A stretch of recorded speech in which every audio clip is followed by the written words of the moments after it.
I'm Heather Arnold, Local History Librarian, Gatani Libraries. I'm also President of the Cureup Swamp Historical Society. And today I'm going to talk about engineering feats from our past. So I call this, I had to think of a title of this talk well before I actually wrote it, but I had something in mind. So the title may imply that I'm actually looking at engineering works from a technical point of view. I'm actually more interested in engineering and its role in building well-functioning communities. And in the 19th century, governments realised that the role of engineering projects or infrastructure was to create useful things or facilities such as roads and bridges, jetties, buildings such as post offices and police stations, or even tourist resorts. And they were to make people's lives easier, better, more convenient, and of course, to encourage settlement.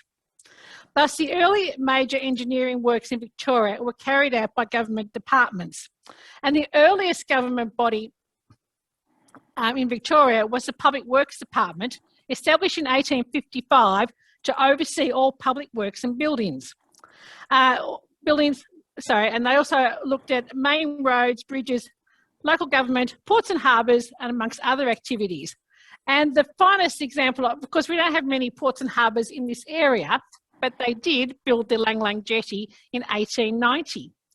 So the records of the Public Works Department are at the Public Records Office of Victoria, and the Public Records Office have this following information, that it's clear that the civil establishment of the department always included a very significant number of architects, engineers, draftsmen and inspectors, who together were responsible for the design and construction of public buildings, the preparation of plans and specifications, the preparation of estimates of fittings and furniture, and the supervision and inspection of all public works. So the sort of plans that Patrick showed us today at the National Archives are the sort of plans they also have at the Public Records Office.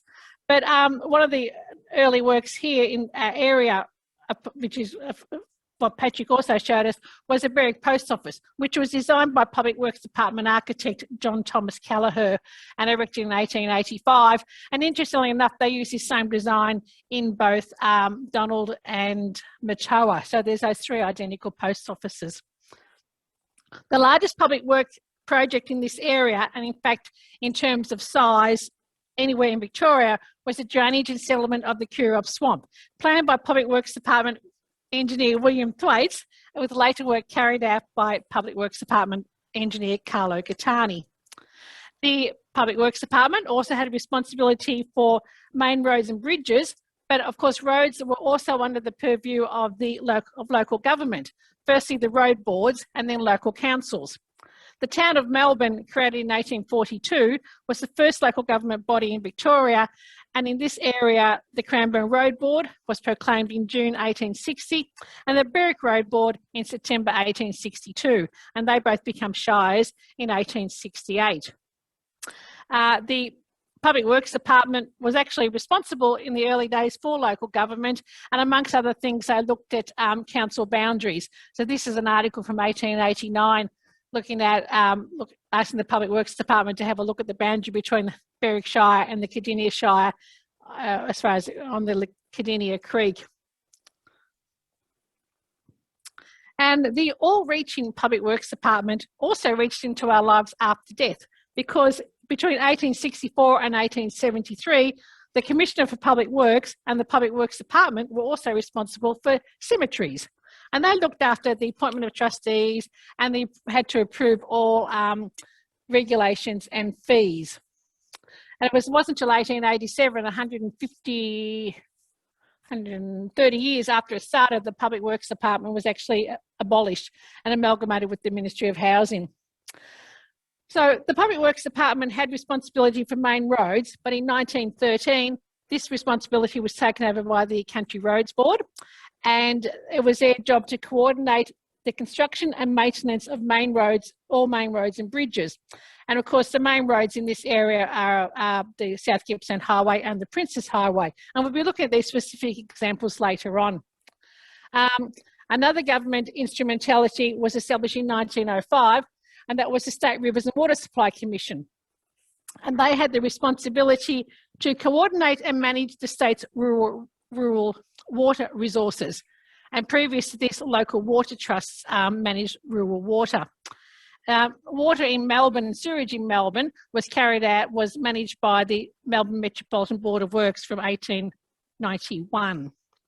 So one of the largest state rivers projects in this area was the construction of reservoirs, such as the Beaconsville Reservoir, the Listerfield one, and the Cardinia one. And the state rivers also have responsibility for engineering and maintenance of drains on the Cureup Swamp, more of which later. So another, what I consider to be one of the great engineering feats of all times was the development of railways. We started in England, went to America, in Victoria. I just think the railways are one of the glorious examples in my mind of Victorian era engineering. And in Victoria, the early railways were privately constructed, and in 1855 the government took over construction of all railways, and eventually Victorian Railways, which we're all familiar with, those created in 1884, having previously been the department of the Public Works Department. It was in its own department. And then Victorian Railways had control of all railways, building infrastructure, rolling stock, etc. from then on. And we had 4 railway lines in this area. Of course, apart from Billy, Lynn's already looked at that. 4 railway lines in this area, and we'll have a look at them later. So there are 2 other government organisations which had an impact in this area, and they're the State Electricity Commission, established in 1921, and the Housing Commission of Victoria. So I'm looking at the Housing Commission of Victoria because Bob talked about Edrington, the house that Sam built. Well, as far as I'm concerned, Doveton is a suburb that engineering built. So we'll be looking at that later. And for those of you who've heard me talk before, you may not be surprised that we're going to have a look at the Cureup Swamp, and of course I'll be mentioning Carlo Gatani. So the Cureup Swamp is another thing that I consider one of the very major engineering feats in Victorian era Victoria. It's one of my main areas of interest as well, so I tend to go on about it. But today we look at swamps as wetlands. We look at them worthy of preservation. But in Victorian era times, swamps were considered just a waste of land, and they were and they were perceived to be useless, and they needed to be turned into productive land. And so they drained the like Elwood was once a swamp. There's swamps around Caulfield. There was the Cureup Swamp was drained, the Moe Swamp was drained, and then the Cureup Swamp was drained. So not only was Cureup a large area, it was, as you can see from this map here, nearly 100,000 acres. It was a lot of land. It was also a barrier to settlement. So it stopped easy access to Melbourne to East Gippsland and easy access to Melbourne to South Gippsland. And that's why the government decided it needed to be drained. Plus, of course, there was also, as after the gold rush, population was increasing, there was also a need for other farmland. But that was the total area of the Cureup Swamp. This is on a modern map, shows you the area, the main area of the Cureup Swamp. Started at Cardinia, went right through to Medella, sort of south to Yallock or Yanathan, and north just south of the highway and the railway line, or south of the railway line. It was the early works in the swamp began in 1875 when landowners formed the Cureup Drainage Committee, and they employed over 100 men, and they created drains that carried the water now from here, the Cardinia Creek, the Tumut Creek, and the Deep Creek. So you can see they're natural drains, and these are the drains that were created in 1875. They were straight cuts to the Western Port Bay to carry the water. And if you ever drive along Manx Road, which is this one, or Bellardo Road, which is this one, you come across a whole series of bridges. So you still cross the bridges that are crossing these original 1875 drains. And that just, it always blows me away, because I just think it's always a constant reminder of these early engineering schemes that you can still see today. However, it soon became apparent that because to really drain the swamp, the government needed to step in, and that's where the Public Works Department stepped in. And so in 1888, William Thwaites, he was Chief Engineer of the Public Works Department, he drew up a plan to drain the Cureup Swamp. And it started where the swamp where the Bunyip River entered the Cureup Swamp, just south of Bunyip, and it was 16 miles or 25 kilometres right down to Western Port Bay. So that was essentially the plan, to drain the Cureup Swamp with a few of these little side drains here. So work started in 1889, and even with strikes, floods and bad weather, by March 1893, the swamp was considered to be dry enough for settlement. And at one time, over 500 men were employed on the swamp, and they did it all by hand. There were no machines used to drain the swamp at all. And I just think that's an amazing feat of workmanship. However, in spite of this fact, the Public Works Department were unhappy with the rate of progress, even though it seemed to me to be good progress. And in 1893, they appointed an engineer, Carlo Gatani, to oversee the rest of the works. So I'm a bit of a fan of Carlo Gatani. I've got a blog on him. I just write about him all the time. I'm totally in love with him, actually. If I was doing a video like Lynn did, I'd have Carlo Gatani narrate it. I get some elegant Italian voice. Anyway, that's Carlo for you. So he took over in 1893 the management of the drainage of the Cureup Swamp, and he was a Public Works Department engineer. So he implemented the village settlement scheme, because what Carlo wanted to do was create communities on the swamp, and he did that by creating little villages. And as Jane talked about before, because one of the people she talked about was on the Cureup Swamp in the village settlement, unemployed people from the city had accepted a 20-acre block. They worked half-time on their little farms on their block, and half-time they were paid wages to clear the drains. And that was the whole premise of the village settlement scheme. The first 103 blocks were allocated in April 1893, and the villages are at, as you can see, Cureup, Yallock, which is this one here, Yallock, 5 Mile, which is Cureup North, Verval, Coralline and Iona, or Coralline, Iona, Verval. And these villages did actually become quite strong. So by 1904, over 2,000 people, including 1,400 children, lived on the swamp. And by the 1920s, the area was producing 1/4 of Victorian potatoes and was also a major producer of dairy products. It was quite an important potato growing area, because if you grew up in the area, you'd know that we had the potato festival at Cureup from the 1970s to the year 2000. And today, 93% of all Australian asparagus is produced on the Cureup Swamp. So, yeah, that's my plug for the swamp. So 1893 wasn't the end of the drainage works. And new drains after that were created, or older drains were widened. So drainage on the Cureup Swamp was always reactive rather than proactive. So you had a flood, they enlarged the drain or built a new drain or built a catch drain. There was always work going on right through until about 1962. So the last major engineering works on the Cureup Swamp was the creation of the Yallock outfall drain. So this is started here at Coralline, and it was a straight cut across the Cureup Swamp from Coralline, and then it caught up with the meandering natural Yallock Creek here in about Bales, and it was designed that when there was a flood, the flood water comes down the main drain, but this would mean the water at Coralline would then be taken off and siphoned off and separately taken off to the bay, and that was supposed to relieve pressure on the main drain.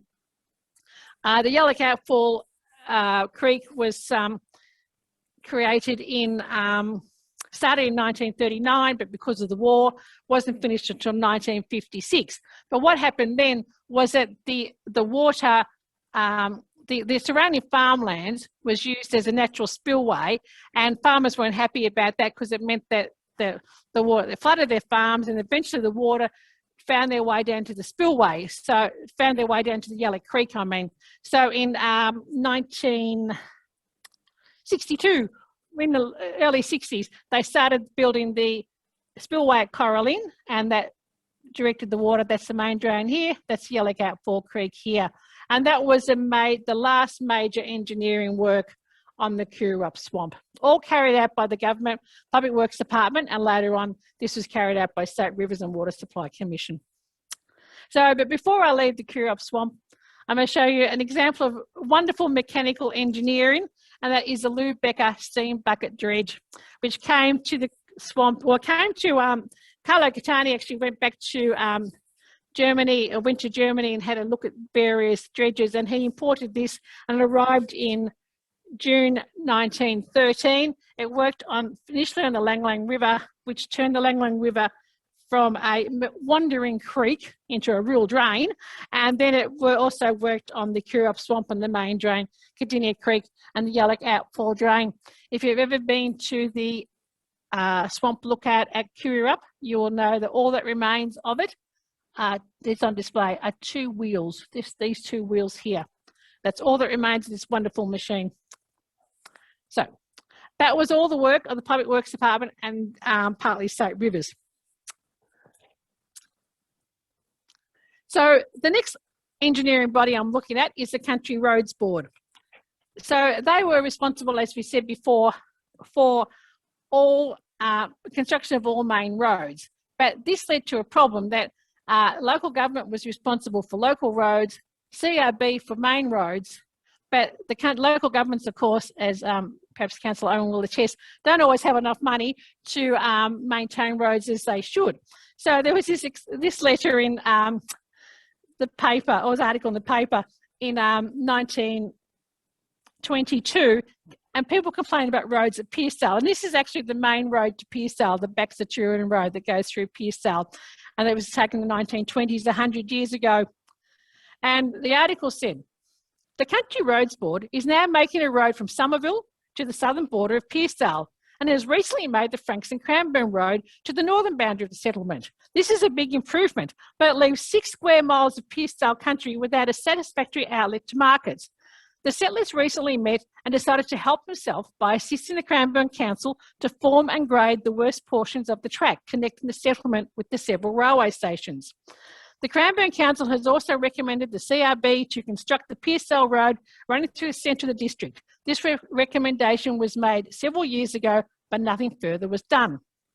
The same article describes Pearsall roads as vile, unmade tracks that masquerade as roads. The shocking state of roads linking up the settlement with the railway towns, Langwarrin, Baxter, Somerville and Cranbourne, is an explanation in itself.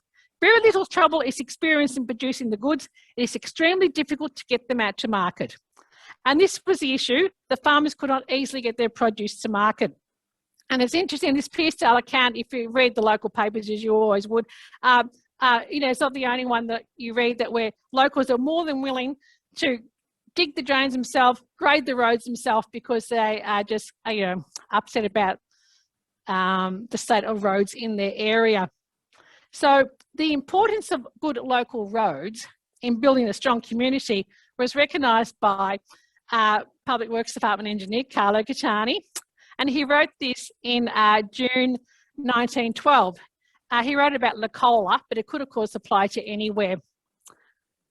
Carlo said, "It was not right," he said, "to keep women in this back country unless they had proper road communication. The woman had to bear children. She was doctor, mother, teacher, everything in this part of the world. And for her sake alone, it was the duty of governments to provide roads to enable her to get in and out. She was entitled to the same rights and privileges as the ordinary civilised being. These she could not have without decent means of communication." So go Carlo. So even the major roads, such as the South Gippsland Highway or the Princes Highway, were actually very ordinary to start off with. And I found this great account of roads in 1874, and they're talking about what was called the Grantville Road at the time, or the South Gippsland Highway. A Cobb's coach leaves the Star Hotel from Dandenong every morning in weekdays. There is very good metal road from thence to the flourishing post town of Cranbourne, 9 miles, but the remainder of the road from the latter place there is simply execrable. Some portions of it are even worse than execrable, for they are, in this season of the year, and just 3 months past, absolutely dangerous and do anything but credit to the Road Surveyor's Department.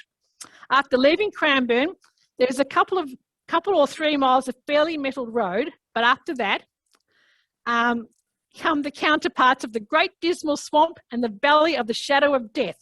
One spot in particular, called Frenchman's Hole or Flat Bottom Creek, is highly dangerous to a stranger. And Frenchman's Hole was near Lang Lang, and according to Niall Gunson, who wrote a history of the Shire of Cranbourne, a Frenchman had tried to cross the 2 miles of flat land, but he disappeared down a hole covered with water and only his hat was ever discovered, or so the legend goes. So I've got a few slides here of early roads. So this is the Princes Highway between Narnagoon and Pakenham in 1918. So we had Patrick today talk about the photo collections at the National Archives. So the Public Records Office of Victoria also have an extensive photographic collection, and these are the photographs from the Country Roads Board. So they're quite interesting, just amazing photos. They have Public Records Office, like the National Archives, have a lot of photos. So it's always, and they're digitising more and more. So it's always worth having a look if you're interested in a particular area to see what photos they have at the Public Records Office. So that's the Princes Highway between Pakenham and Narnagoon. That's Princes Highway at Beaconsville, and that is on the left here, of course, is the Central Hotel. That's the Cardinia Creek. And this is the Princes Highway, the South Gippsland Highway at Cureup in 1934. The nice flat Cureup Swamp. Of course, sometimes the way engineering improves the amenity of a community is by building new roads, such as the Berwick Bypass, which opened December 1983, or the Pakenham Bypass in the year 2007. And of course, you've only got to remember, I remember what Pakenham was like when there's streams of traffic going through. So, sometimes new roads are the answer. State Rivers and Water Supply Commission was established in 1905 to coordinate and manage the state's rural water resources. One of the early works in this area was the construction of the Beaconsville reservoir, which took place between 1916 and 1920 as part of a plan to supply water to the Mornington Peninsula and the Flinders Naval Base, which was established in 1920. That's it here, pre-1960. The reservoir had a capacity of 200 million gallons, and part of the work for the reservoir was the establishment of the Beaconsfield of the Bunyip Main Race, which is an open channel which supplied water from the Bunyip River to the Beaconsfield Reservoir. And this Bunyip Main Race was later extended to Nearham South, so it supplied water from the Tarago Reservoir right through to the Beaconsfield Reservoir. So the establishment of this reservoir meant that a water supply was not only provided to towns on the peninsula, but also to local towns such as Dandenong, Cranbourne, Hallam, Beaconsfield and Berwick. And that means they all had a reticulated water supply. So this meant, of course, that the townsfolk had a secure, clean water supply and no longer had to rely on water tanks. So, so this was the Beaconsfield Reservoir. And then the next part of the scheme was the construction of the Listerfield Reservoir, which began in 1929 and was held up by the Depression, but was finally completed in 1936. This is a photo of it taken in 1964. So this had a storage capacity of 924 million gallons, allowed more towns on the Mornington Peninsula to be connected to a water supply. Also at Listerfield was a tree nursery, which was established sometime, I believe, in the 1940s. And they used to, actually, I don't know who they supplied trees to, but there's a few photos on the State Library of Victoria of the tree nursery at Listerfield. As early as the 1920s, the engineer for the Melbourne Metropolitan Board of Works recognised the part played by trees in preserving your water supply. So this Mr. Ritchie said that he proposed that the close growth of large trees giving shade in catchments will give a more reliable and regular perennial stream flow and less liability to floods and scouring of the soil. And that's partly why they established a tree nursery. So later on, I've got a picture of it. Later on, the Cardinia Reservoir was constructed by the Melbourne Metropolitan Board of Works and in 1974, and that led to the decommissioning of the Listerfield and Beaconsville reservoirs. Listerfield is now called Listerfield Lake and is now a recreational area managed by Parks Victoria. And the Beaconsville Reservoir is currently an item of discussion within the community as Melbourne Water wants to reduce the height of the dam wall, but it's part of the whole, it's in the Beaconsville Nature Conservation. So the State Rivers and Water Supply Commission built these big infrastructure projects such as these reservoirs, but they also manage, like on the Cureup Swamp, the irrigation on the Cureup Swamp. I grew up on a potato farm on the Cureup Swamp, and we dealt with the state, well, my parents, that was State Rivers all their working life. This is just a photograph of irrigation on the Cureup Swamp. Great little photo of a potato, that's our potatoes, and an irrigator and a nice rainbow. So the State Rivers had an office at Cureup. That's where we used to communicate with them. Now their office is at Maffra. But we have a maintenance schedule at the Historical Society from the State Rivers, and to keep the Cureup Swamp drains under order, they had 136 different drains they had to maintain, which were a total of 465 kilometres in length. So, you know, there's a lot of day-to-day activity that the State Rivers had to do to keep their drains weed-free. And I'm running out of time, sorry, I'm going to whiz through the rest of it. Railways. Railways. I love railways. I talk about them all the time. I don't love, I'm not a train spotter. I just love the way that railways affected the development of towns and communities. So there's been the 4 railways in this area. The Gippsland Line to Sale, which opened basically by 1879. The Great Southern Line, which went right through to Cranbourne, right through to Leongatha, Carramburra, right down through to Port Albert, which was opened by about 1891. Of course, Puffin Billy, which Linda's looked at before, that opened in 1900 as the Ferntree Gully to Gembrook Railway Line. And finally, the Strzelecki Railway Line went from Cureup to Strzelecki, and it opened in 1922 and was closed by 1959. So railways affected settlement patterns, because what you often found, like in Pakenham, was when the railways sometimes pass through existing towns, but sometimes they bypass an existing town. And say in the case of Pakenham, a new town, Pakenham East, which is a post office that Patrick showed us, developed around the railway station. And so the old town of Pakenham, which was on the Cardinia Creek, basically around the Burke's Hotel, this is the Tumac Creek, I mean, that's a Tumac Creek. So the old town of Pakenham eventually was superseded by the new town of Pakenham East, based around the railway station. The same thing happened in Lang Lang. So the original township of Lang Lang was called Tobin Yallock. That was on the South Gippsland Highway. But when the railway went through, the railway station was a bit further east, north, whatever. And that was called, the town was called Lang Lang. And eventually the whole town of Tobin Yallock, all the facilities and businesses moved to the new town of Lang Lang. And finally, as another example, the Yallock, which was one of the village settlements on the Cureup Swamp, when the railway line went through on the Strzelecki line, the nearest station was Bales, and eventually the town of Bales developed around the railway station, and the Yallock area, the school, the church, the hall, everything just sort of disappeared, and the focus was on Bales. Railways, of course, also was also used to cart produce to market, of which one of the prime examples would be, apart from all the what's my next photo? Potatoes from Cureup. So as I said, I grew up on a potato farm at Coralline, and Dad used to, initially in the early days, they used to cart their potatoes either to the Gatani railway station or to the Garfield railway station. So much produce, milk, potatoes, all these things were carted through the railways, and that was one of the reasons people wanted railways in their area.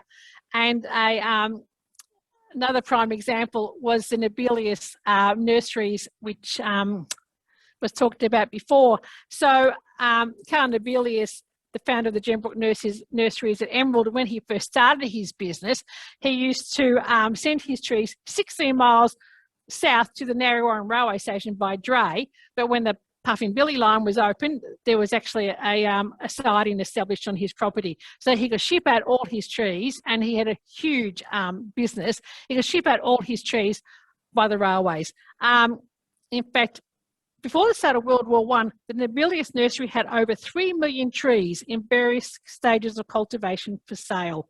You can barely even imagine the size that it must have been. It's just huge. Another influence the railways had on the industry was, of course, the tourist industry. So this same railway line, the Puffin Billy line, was a line that was used by commuters, a line that was used by industry. Not only the trees, but they also a lot of potatoes were grown in the Gembrook area, and it was also an area that had a lot of holiday makers. And as Lynn mentioned before, she talked about Caroline McBride's guest house. So I wonder how many guests stayed at her house had come down from the Puffin Billy railway station, and now of course Puffin Billy train, and now of course Puffin Billy Railways is a tourist destination in its own right. And when I did this information a few years ago, Puffin Billy has carried 8 million passengers since it reopened in 1962. Like, it's a huge tourist industry for the Cardinia Shire and the surrounding shires. And there's Puffin Billy. It's a glorious train. Electricity. The State Electricity Commission was established, as I said before, in 1921, with General Sir John Monash as the General Manager. And it was the SEC that brought power to this region, although some places in the city had electricity since the 1890s. For instance, the City of Melbourne had their own electricity supply department. I'm not going to go into the technical details of power generation, but it all involved engineers, civil engineers, mechanical engineers, electrical and mining, and all overseen by that great engineer himself, Sir John Monash, who was an amazing man. He was a World War I general. He was just the most amazing man. However, even in this area, not just the City of Melbourne, some towns had electricity before the SEC supplied them. So in Garfield, in 1924, Martin O'Donoghue built his pitch theatre. It had a powerhouse at the rear and a 230-volt generator, and it was thus the first source of electricity in Garfield. And he supplied electricity to people of Garfield before the SEC came, and they got SEC power in Garfield in 1929. But before that, it was supplied by the Garfield Picture Theatre powerhouse or generator. And in Cureup, in 1927, the Cureup Electric Light and Power Company was officially opened in July 1927. It provided power from a generator to the people of Cureup, and the generator operated between 4 p.m. to midnight, except on Tuesdays when it started at 2 p.m. And this was because Tuesday was ironing day. And so they had 2 extra hours for the housewives to do their ironing.